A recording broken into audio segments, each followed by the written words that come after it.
السلام علیکم۔ آج ہم سورۃ النحل کا آغاز کریں گے۔ اس کی پہلی 3 آیات کو دیکھتے ہیں۔ اعوذ باللہ من الشیطان الرجیم، بسم اللہ الرحمن الرحیم۔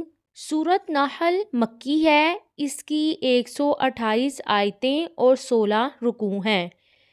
اس سورت کا مرکزی مضمون کیا ہے؟ اس سورت میں بھی عام صورتوں کی طرح اللہ تعالیٰ کے ساتھ غیروں کو شریک بنانے کی تردید کی گئی ہے اور اللہ تعالیٰ کی وحدانیت پر ایمان لانے کی دعوت دی گئی ہے، اور نبی کریم صلی اللہ علیہ وآلہ وسلم پر ایمان نہ لانے پر ڈانٹا گیا ہے اور اس کے برے نتائج کو بیان کیا گیا ہے۔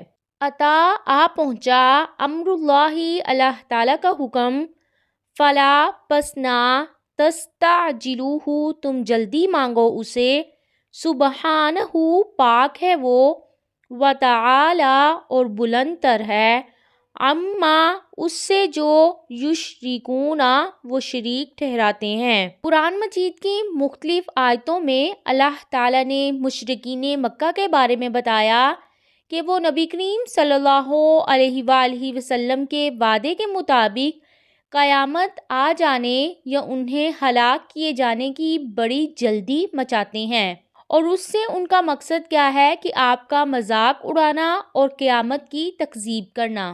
اس آیت میں ایسے کافروں سے کہا گیا ہے کہ تم سے جس قیامت کا وعدہ کیا گیا ہے اس کا وقوع پذیر ہونا ایسا امر یقینی ہے، وہ آ چکی ہے، اس لیے تمہیں اس کے جلدی آ جانے کی تمنا نہیں کرنی چاہیے۔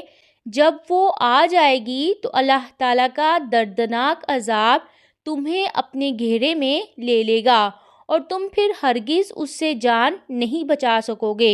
آیت کے آخری حصے میں اللہ تعالیٰ نے مشرکین کے بتوں اور جھوٹے معبودوں سے اپنی برات کا اعلان کیا ہے۔ نزلو وہ اتارتا ہے، الملائکۃ فرشتوں کو، بالروح وحی کے ساتھ، من امرہ اپنے حکم سے، علی من جس پر، یشاء وہ چاہتا ہے، من عبادہ اپنے بندوں میں سے، ان یہ کہ انذروا تم ڈراؤ، انہ بے شک وہ، لا نہیں، الہ کوئی معبود، الا مگر، انا میں ہی، فاتقونی پس تم مجھی سے ڈرو۔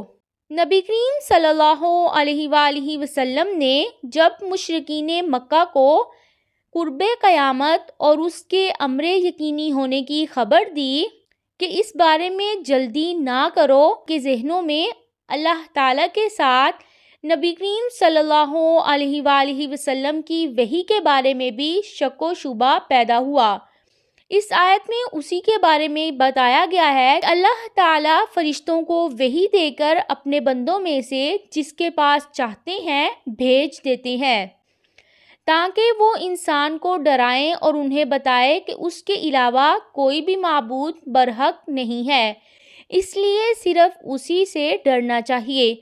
اس آیت میں اور دیگر آیتوں میں وحی کو روح کے ساتھ بھی تعبیر کیا گیا ہے۔ خلق اس نے پیدا کیا، السماوات آسمانوں کو، والارض اور زمین کو، بالحق کی حق کے ساتھ، تعالی وہ بلند ہے، عما اس سے جو، یشرکون وہ شریک ٹھہراتے ہیں۔ قرآن مجید میں اللہ تعالیٰ نے متعدد مقامات پر شرک کی تردید میں زمین کو اور آسمان کی پیدائش کو ثبوت کے طور پر پیش کیا ہے اور اپنے اکیلا ہونے پر دلیل کو قائم کیا ہے۔ بعد ہم اگلی آیات میں دیکھتے ہیں کہ اللہ تعالیٰ انسان پر کیے گئے احسانات کو کس طرح بیان کرتے ہیں۔